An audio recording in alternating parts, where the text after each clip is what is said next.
Welcome to day 2. Our first thing we're gonna start working our scapula. We have PVC scap rows. We're gonna do that for 20 seconds, or you can also have a broomstick, anything that's lengthy in your house. We have walking lunges for 45 seconds. And then we have a mini band crunch with a little twist from yesterday. We're gonna do 20 seconds each side. Ready? Our PVC scap row, we're gonna go ahead and lay flat down on our ground, on our chest. Now what she's gonna do, she's gonna walk her hands out. She's gonna grab the pole. Now what she's gonna do is she's gonna lift her feet up and her arms up. At the same time, she's gonna pull this behind her head as far as she can, and she's gonna press that straight out, resting down.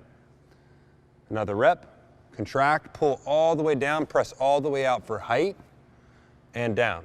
Last one, contract, pull it behind you, work the middle of that back and the glutes, press all the way out, healthy shoulders, healthy back. Good. Next, we have a walking lunge. What you guys are gonna notice, we don't know where you're at, a gym, at home, a park, wherever you're at, it's mobile, so we're gonna have to do this stationary. We would like to walk as far as we can, but we can't because we would get out of frame. So what we're trying to do is go 45 seconds in a straight line. She's gonna go up with her foot.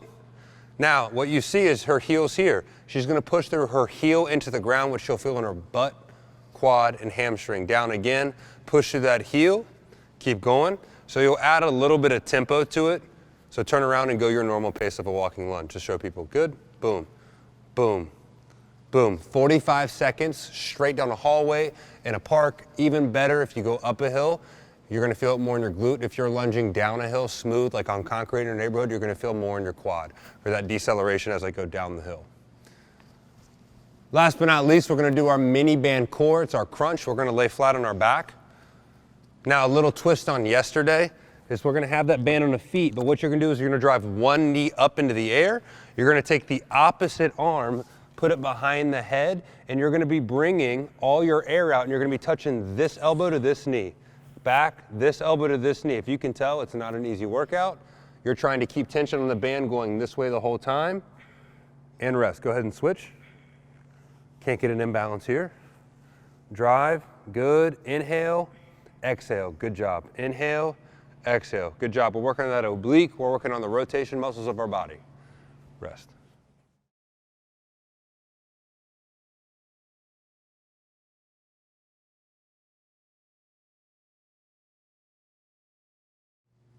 Our next superset, I hope you have a partner. If not, you can still get the same base at home. You just have to use it yourself. It sometimes helps if you have external resistance when you can't tell how hard you're gonna push. So what we have is a seated good girl, bad girl for 45 seconds. We have banded good mornings for 15 seconds, and then we have banded rotations for another 15 seconds. So you're gonna need a band. If not, we can add some sort of weight to this. So on a seated good girl, bad girl, obviously, legs are open, bad girl, legs are closed, good girl. So what we're gonna be doing if you have a partner is I'm gonna start by putting my hands on her knees. She's gonna be driving externally out and rotating through. Now, once she gets max range of motion, I'm gonna put my hands here, and she's gonna push through my hands again. Hands on the knees, rotation out, hands on the knees again, and push. If you're by yourself, you can easily do the same thing. You just have to be hard on yourself versus taking it easy. You're gonna have to switch at the top, push all the way through. This is for 45 seconds. Our next exercise is a banded good morning. One of my favorites. What we're gonna do, it takes less emphasis. We can actually use the band and let the band do the work for us. Now what we do with the good morning is we're gonna put that behind our head. Now what you're gonna do is you're gonna make sure that your back doesn't cave. You don't wanna round your back. What you wanna do is keep your chest tall. The only thing you do is slightly bend your knees. We're gonna work those glutes and hamstring, and you wanna reach that butt behind a wall behind you and find length in your hamstring and contract through the glute and the heel on the way up. So once I find length, the heel and the glute contracts, but I want you to continue to reach behind yourself, finding length in your hamstrings, not your lower back. We should be inhaling on the way down. We should be exhaling on the way up, and I want you to imagine tucking your tailbone under you as you're squeezing your butt. Good. Lastly, we're gonna work those rotation muscles. I want you to focus on your breath. We have banded rotations. So what she's gonna do is she's gonna put both hands on the band. This would be wrapped to a pole. This would be wrapped to a support beam in your house. But again, I have to hold it. So what you'll notice is she's gonna squash the bug on her back foot as she rotates. So as she goes there, that back foot, sorry about that, that back foot is going to rotate with her. Good. So notice her back foot rotating, teaches that glute to fire as we rotate. So femur, that long bone in your knee, long bone in your thigh, is actually going to be rotating the body for you. Rotate the femur, rotate your body. So we switch sides. Again, femur rotation of the outside leg. Good.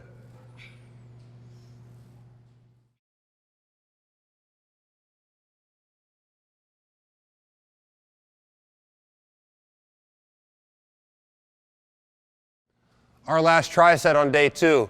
We have squat to press with dumbbells. We're going to do that for 30 seconds. We have med ball skis or Hertzer. We're going to go side to side for 25 seconds with or without weight, depending on where you're at in fitness. And then we have our rotational punches for another 30 seconds total.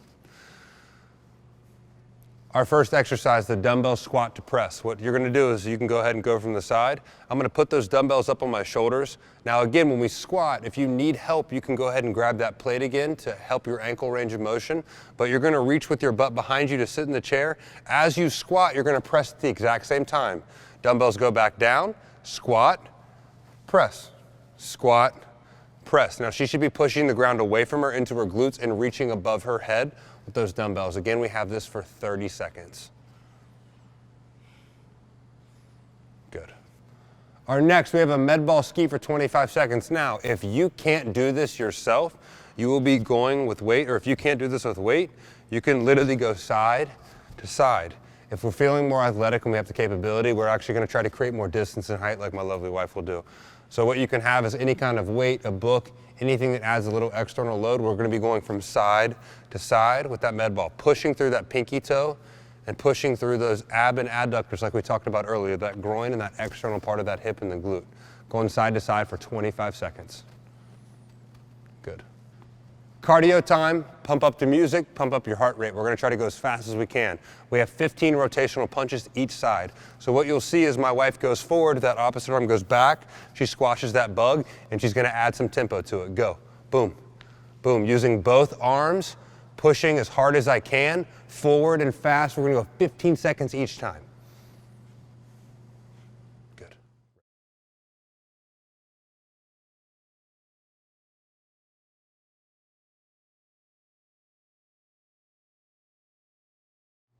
Our finisher on week 5, you guys should be isometric royalty at this point. Knowing that we have been doing them, you should feel better in your hips, your lower back, your knees, your calves, and your ankles. You really should. So what we're going to do is we're going to try to go for a record 3 minutes on each leg. Just to refresh it, we're going to go 1 foot in front, 1 foot in back. That front knee is in flexion or bending the knee. The back knee, or the front knee is in flexion, the back knee is extension, meaning that knee should be straight back so I can lengthen that hip flexor. And I'm going to pull that ground together between my feet with those arrows going in and out, and I'm going to try to hold that for 3 minutes straight, each leg. Rest.